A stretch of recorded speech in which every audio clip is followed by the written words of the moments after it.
últimos tempos, a gente falou muito na área de economia sobre a falta de criatividade para o crescimento econômico do Brasil, né, Pétrea Chaves? A gente fala sobre o aumento da venda de carros como uma maneira do Brasil crescer. E alguns economistas, como o próprio Ricardo Abramovay, que é sempre com o nosso convidado aqui, critica muito, fala assim, esse não é um caminho criativo, não é um caminho sustentável de crescimento. E a gente fica pensando, qual será esse caminho?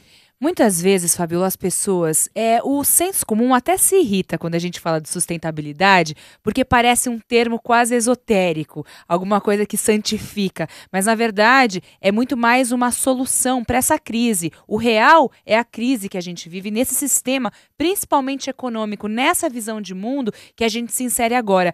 E aí a gente se pergunta, será que existe alternativa para esse modelo velho em que quantifica e exalta, por exemplo, a venda de carros? Vendemos tantos carros, temos baixa no IPI, queremos cada vez mais a venda desses artigos que já provam que não sustentam uma economia real? Porque o consumo tem sido a base da nossa economia, né? E o governo federal anuncia e diz, consuma. Ao mesmo tempo, a gente tem um aumento imenso do número de inadimplentes no nosso país, ou seja, é um modelo que não vem funcionando. E qual será o modelo correto? Como ser criativo e fazer com que a economia cresça com criatividade? Será que existe outra maneira de ter uma economia, de ter uma realidade? É sobre esse assunto que a gente conversa agora com uma especialista em economia criativa, sustentabilidade, mais do que isso, futuros, que é a Lala Danslan. Bom dia, Lala. Olá, bom dia. Lala, economia criativa. A gente pode falar que essa economia já é um modelo alternativo, mais do que isso, é um modelo que vai substituir esse modelo de economia que a gente tem agora? Nós estamos vivendo aí uma transição, né? Ainda não existe a percepção tão disseminada quanto deveria da importância dessa outra economia baseada em intangíveis. Porque, olha só, é uma coisa bem óbvia. O futuro é inevitavelmente sustentável. Porque, por enquanto, ainda dá para ser um adjetivo, né? Mas daqui a pouco vai ser impossível não ser sustentável. Da mesma maneira que hoje em dia é impossível você pensar em escravidão, e durante séculos isso era considerado normal, hoje em dia o que você estava falando de venda de carro, consumo, etc., como alimento de economia é considerado normal. Daqui a pouco vai ser tão absurdo quanto a escravidão. E tudo vai ter que ser sustentável. Mas sustentável como? Se o planeta é um só. E os recursos tangíveis se consomem com uso. Aí entra os intangíveis. O que são os intangíveis? Todo tipo de recurso, como cultura, conhecimento, criatividade, a experiência, que é a base do turismo, os atributos de marca, que na verdade são aqueles que de fato dão valor a alguma coisa. Esses são os intangíveis.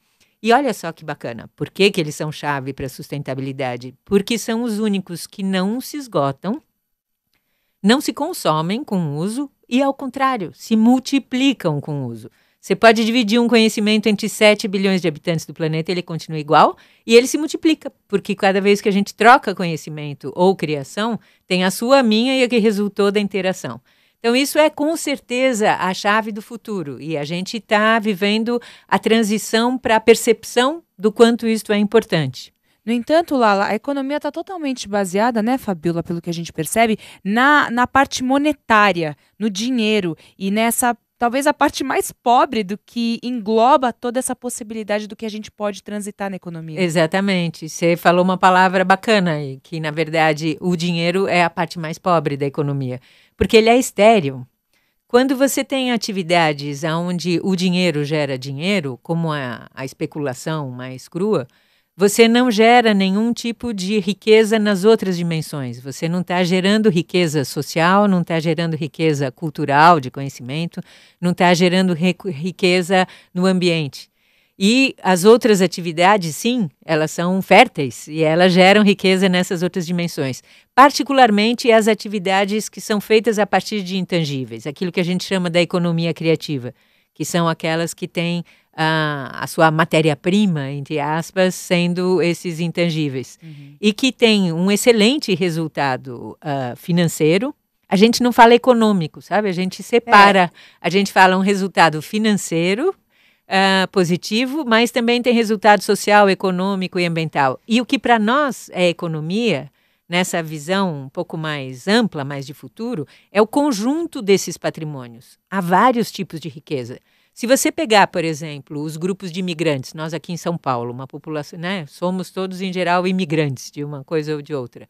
Um imigrante que vem, ele não traz nenhum tangível. Ele não traz nenhum bem, ele não traz dinheiro. Ele só traz seus patrimônios intangíveis, qual seja conhecimento, relações, vínculo, etc. Isso.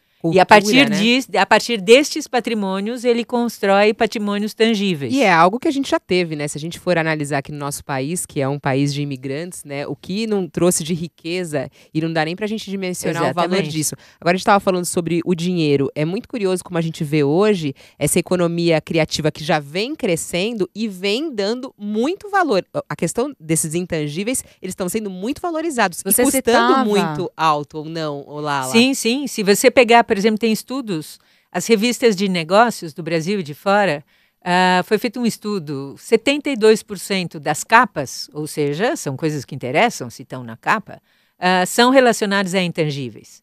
Essa é a economia do futuro. Por que ela ainda não está tão evidente? Por quê? Aí você tocou no ponto-chave. Porque a questão da moeda e dos resultados financeiros, a gente tem como medir. A gente tem réguas para isso, métricas, etc. Elas são visíveis. Você tem como mensurar, trocar, avaliar e tal. E essas outras riquezas, ainda não há métricas. Então, primeiro que a gente anda fazendo um absurdo, que é um pouco tentar medir litros com régua, sabe? Tentar medir todos os tipos de resultado exclusivamente pela métrica da quantidade. Agora, você, Lala, você é consultora pela ONU, está sendo chamada por diversas empresas para falar sobre esse assunto de economia criativa, né? Porque qualquer empresa mais esperta, e temos muitas espertas nesse mundo capitalista, já estão se atentando para essa tendência mesmo. Se a gente puder falar, o que é economia criativa? É você pensar com criatividade o seu ser em sociedade e expor isso para a economia? O que é fomentar essa economia criativa em termos práticos? E eu acho que até mudar, né? Porque, por exemplo, você pega um monte de empresas e pessoas mesmo que têm esse pensamento antigo. Como que a gente faz essa virada? Tem pessoas que já estão lá na frente, como a gente está falando aqui. Já há exemplos espalhados pelo mundo afora de economia criativa. Como que a gente pode transformar quem está no velho e ir para esse novo mundo aí que está chegando? Olha, acho que a principal diferença é que até um determinado momento, você apenas fazer um produto ou oferecer um serviço era suficiente. Hoje em dia, há tantos produtos e serviços que tudo tende a se homogeneizar. Então, o que é que vai garantir a sua longevidade, o fato que você seja conhecido, querido, etc.? Aí a gente entra em intangíveis. É por isso, por exemplo, que eles são o diferencial não só para os setores criativos, propriamente dito, mas para qualquer tipo de negócio. Outro dia eu vi um exemplo genial, assim, marmita. Uma pessoa que começou um negócio de entregar marmita, tem um monte, certo? Só que ela conhece os seus clientes. Então, para um, ela põe mais feijão, para o outro, ela não põe linguiça, para o outro, ela põe bastante alface, para o outro, ela está de dieta, então só manda não sei o quê. Ou seja, ela transformou o produto num gesto de cuidar. Isso é um exemplo, por exemplo, de economia criativa. O que dá valor, o que faz com que as pessoas queiram a marmita dela e não a outra, não é a comida. É o tipo de relação, de atenção que ela oferece a partir da informação que ela tem. Mas como a gente sai do automático, Lala? Porque falando assim, parece que é simples, né? Você mudar uma marmita, olha, mas é tão difícil a gente brinca, pois isso. Enxergar é a palavra. A gente usa essa questão das lentes mesmo. Eu acho que todo o meu trabalho tem sido tentar desenvolver lentes. O livro mesmo, O Desejável Mundo Novo, ele tenta ser um conjunto de lentes para poder enxergar possibilidades. Porque o que acontece é que tudo isso está invisível. Então, a primeira lente que a gente precisa é poder não apenas enxergar tangível, mas enxergar intangível. E a segunda lente, que a gente brinca dizendo que é o 4D, como a gente tem óculos 3D, quando você põe um óculos 4D, você ganha profundidade. Essa segunda lente é do 4D, é perceber essas riquezas em 4 dimensões. Isso tudo é um exercício. Tem que estudar, tem que prestar atenção, tem que entender que o mundo está mudando e muito rápido. Então, ou você muda, é mais ou menos essa a escolha. Agora, tem a ver, eu posso fazer aqui uma pergunta ingênua, tem a ver com trabalhar com felicidade? Tem a ver com entender quem você realmente é? Porque essa mulher, por exemplo, que faz a marmita, ela colocou uma atenção nesse trabalho. Ela certamente colocou um pouquinho dela ali no que ela está fazendo. Muda o foco. Tem a ver com você colocar a sua singularidade. Porque aonde você junta isso tudo seja você um profissional, seja você uma pequena empresa, seja você um município, você precisa saber quais são os teus atributos. Os teus atributos intangíveis, os teus valores, aquilo que você é que te caracteriza. Qual é o teu patrimônio intangível? E a partir desse patrimônio você vai trabalhar. E esse patrimônio pode ser, por exemplo, no caso dela, saber cozinhar, ter um conjunto de clientes que ela gosta e conhece. E esse conhecimento, esse patrimônio intangível, ela transformou em bom negócio. Agora, e você, Lala? Como é que você descobriu a tua singularidade para você iniciar esse percurso aí da economia criativa, lançar livro? Pois é. Como foi essa descoberta da sua singularidade? Eu brinco dizendo que por muito tempo eu era esquisita. Porque tu dizia, mas o que ela faz mesmo? Porque uma hora eu estava atriz, outra hora... Eu fui, na verdade, sempre muito mais diretora. Eu fiz muita criação e direção. E pouco como atriz, mas isso aparece muito, né? Mas a questão sempre, o que juntou isso tudo, que é talvez a chave aí desta singularidade, é a questão de futuro. De ter a perfeita... Eu tive isso, assim, muito pequena mesmo, muito pequena, de que o futuro é fruto daquilo que a gente sonha e daquilo que a gente faz hoje. E que se a gente não começar a botar outros óculos, enxergar outras coisas, fazer diferente, sonhar outras coisas, ter outro tipo de desejo, porque no fundo o desejo é o motor, né? Por exemplo, a gente estava conversando agora há pouco do valor do Facebook. Por que o Facebook vale? Porque as pessoas estão colocando o seu tempo, a sua escolha, a sua vontade, o seu desejo lá dentro. E essas trilhões de horas, realmente trilhões de horas passadas no Facebook, que se transformam em trilhões de dólares. E histórias de vida, né? Porque se você abre o Facebook... É um exemplo claríssimo de intangível que vira tangível, porque é o tempo e a informação, as relações, etc., intangíveis, transformados em intangível, que é o valor de mercado. Um exemplo, as grandes capitais, vamos dar o exemplo aí de São Paulo, Rio de Janeiro, mais São Paulo até, que vive nesses congestionamentos infindáveis. Aí vem um movimento, por exemplo, das bicicletas. E aí você, que é uma alternativa e vem crescendo nos grandes centros, por exemplo, Nova York. E aí a resistência ao novo também é muito grande. Quantos motoristas hoje olham para a bicicleta, olham para as ciclofaixas e acham um absurdo, porque piora o trânsito. E não os próprios carros. Não, é o contrário, é o contrário. É que a gente... é uma coisa complicada. Você tem que mudar todo o sistema de educação, porque precisa treinar a ver o todo. No livro, a gente fala muito disso. Porque se a gente não fizer uma educação para você perceber o todo, você não consegue avançar. Então, por exemplo, a questão do trânsito. Se a gente conseguisse metrificar o custo... Porque se imagina o desperdício... Fazer carro não dá dinheiro, custa muito dinheiro. Eu vou te dar um exemplo simples. Outro dia eu estava lendo Washington Novaes, um dado sobre o estado de Goiás, empregos gerados por incentivos, por isenção fiscal, né? Para ter, cada emprego gerado custava mais ou menos $500 mil, um emprego. Ou seja... E enquanto no Banco do Povo, de microcrédito, que ainda por cima era empréstimo, ia voltar, custavam 650. Não era, acho que não eram em dólares, acho que eram em reais. Mas, enfim, a relação era 500 mil para 600. E a gente continua com políticas de subsídio e de incentivo fiscal e não de microcrédito. Então, isso é tudo uma questão de lente. A mesma coisa o trânsito. Custa muito caro. É caríssimo. O tempo que se perde, todos os negócios, toda a vida, o interesse, o fato de que as pessoas não circulam, a quantidade de espaços vazios que a gente tem na cidade, porque ninguém vai. Você tem uma oferta cultural extraordinária vazia, porque ninguém vai. E não vai porque não chega. Você tem... Quantas coisas a gente faz? A gente faz, sei lá, 30%, 40% do que poderia se não perdesse tanto tempo no trânsito. Tem um estudo da Federal do Rio de Janeiro de quanto a gente desperdiça do PIB Brasil.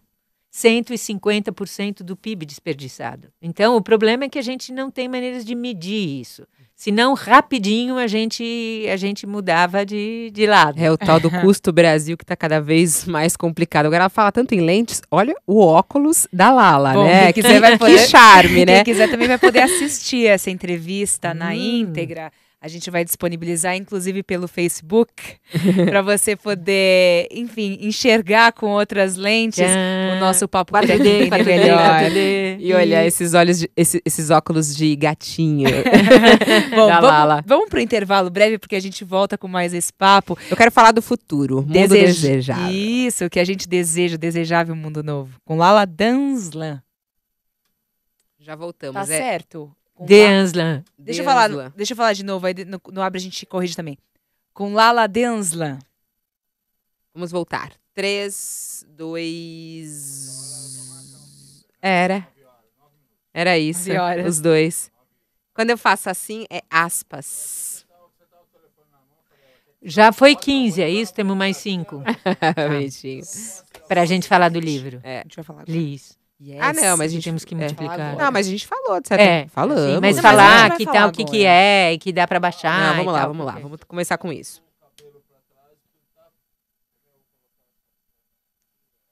Ah, sim, ó, Isso, fica tá ótimo. ótima. Se ela quiser chegar um pouquinho... tá ótimo. Vamos lá. 3, 2, 1. E hoje a gente está falando sobre economia criativa. Como que a gente pode pensar num mundo novo? Como que a gente pode pensar de uma maneira diferente de fazer o que a gente faz já de maneira tão velha e antiquada? Vamos falar do futuro? Pois é, o que a gente não... Tá ruim, né? Ficou ruim. Vamos lá. Ah, é porque você não filmou, né? 3, 2, 1. Economia criativa é o assunto hoje aqui do Caminhos Alternativos. Vamos pensar um pouquinho como é que a gente pode fazer diferente. Qual é o caminho que a gente pode seguir, senão aquele... E fugir daquela mesmice da economia, né, Pétria? Pois é, olha só, o futuro é fruto dos sonhos do passado e das escolhas do presente. Crie futuros. A gente está aqui com a criadora de tantos futuros e também idealizadora de muitas ideias que já estão sendo colocadas em prática. E, na verdade, esse exercício de futuro para a gente viver melhor, inclusive, o presente. A Lala Danslan, que é especialista em economia criativa, sustentabilidade e futuros, que conversa com a gente também, ela que é autora do livro Desejável Mundo Novo, falando sobre justamente esse assunto, né, Fabiola? Não, e ela já faz o novo livro, né, Lala, que ela já disponibiliza o livro para você baixar de graça. Entre lá no site criefuturos.com. Já é uma forma diferente de fazer um livro, né? Você já começou de um lado diferente, não é, Lala? Foi tudo feito diferente, porque ele foi feito de forma colaborativa. Nós fizemos para distribuir na Rio Mais 20, distribuímos em inglês, português. Funcionou, por exemplo, na Coreia do Sul, me procuraram que eles querem traduzir para aplicar na Agenda 21. Está sendo feita uma tradução para o espanhol, etc. E talvez porque o livro... uma das coisas difíceis, porque a resistência à mudança que a gente estava falando antes, né, em geral vem do fato da gente não enxergar alternativas. Então, o livro, existem muitos futuros possíveis, né, mas o livro propõe uma série de outras maneiras de viver, de organizar a cidade, de organizar o cotidiano, a economia, a política, a educação, as relações, etc., para inspirar as pessoas a pensar por que não, por que não, por que não.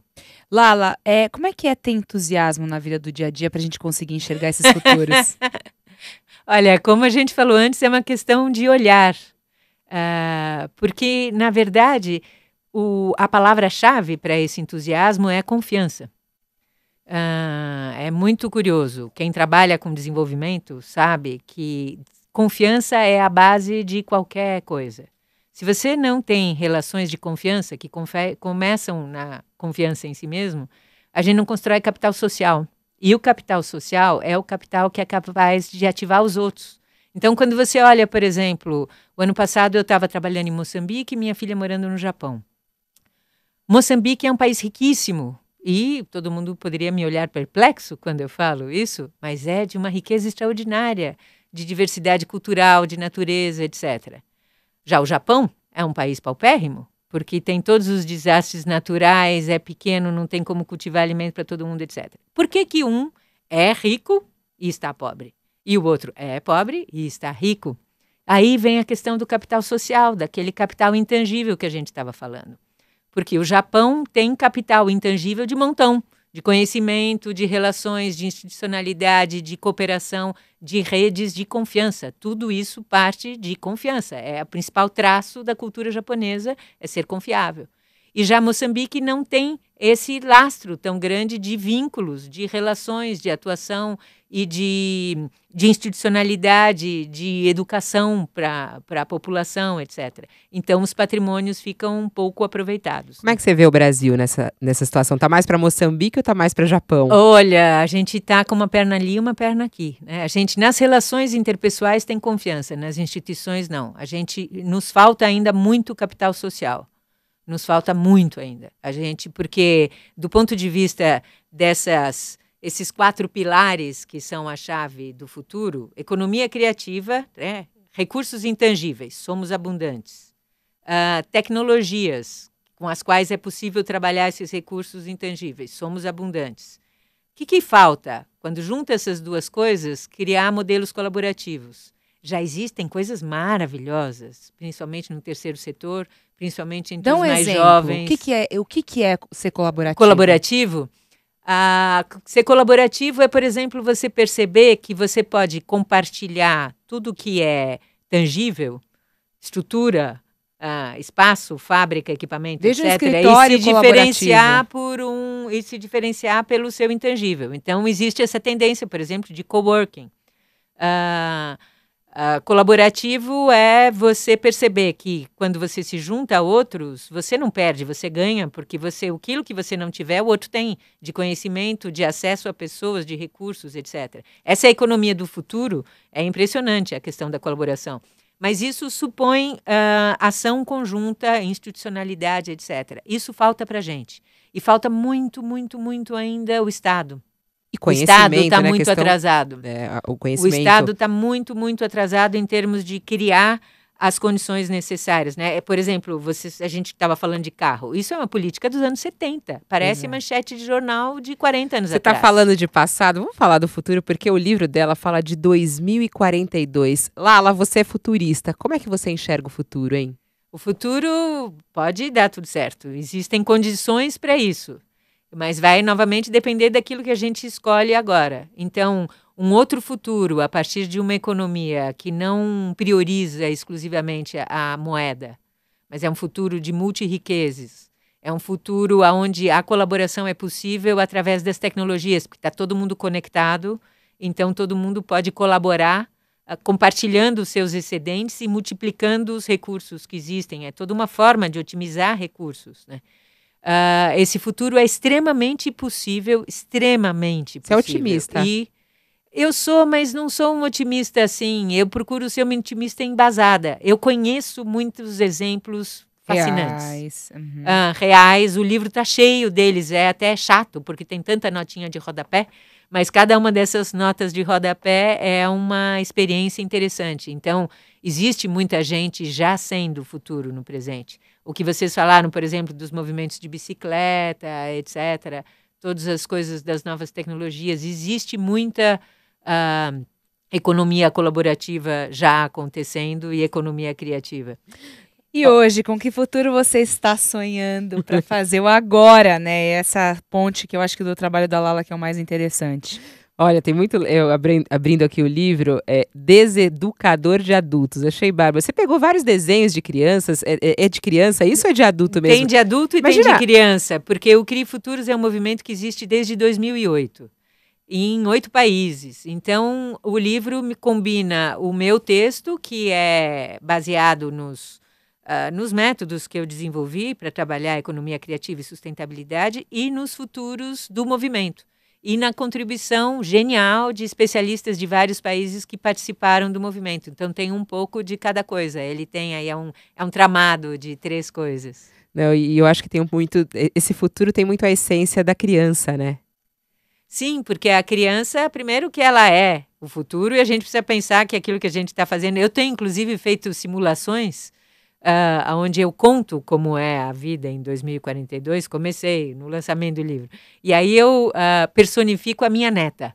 Então é como se a minha neta, que ainda não existe, falasse através da minha boca e dizendo, pelo amor de Deus, cuida do que vocês estão enxergando e escolhendo e sonhando agora, para que nós, do futuro, não tenhamos que ficar só descascando abacaxi. Lala Denslan, que prevê futuro e vive presente. Você imagina a sua neta, Pétria? Nossa, eu imagino tanta coisa, você sabe, né? Vários netinhos, imagina a criançada fazendo caminhos alternativos, ia ser muito legal. Viver nos caminhos de verdade. Lala, bons futuros para você. Para vocês também, muito obrigada por estar aqui e, por favor, baixem, multipliquem e se divirtam aí com os futuros desejáveis em 2042. Crifuturos.com. Vamos deixar tudo lá no nosso Facebook, no nosso blog e no Twitter para todo mundo curtir. Repórter CBN, Lala, muito obrigada. Eu que agradeço. Futuros desejáveis para todos nós.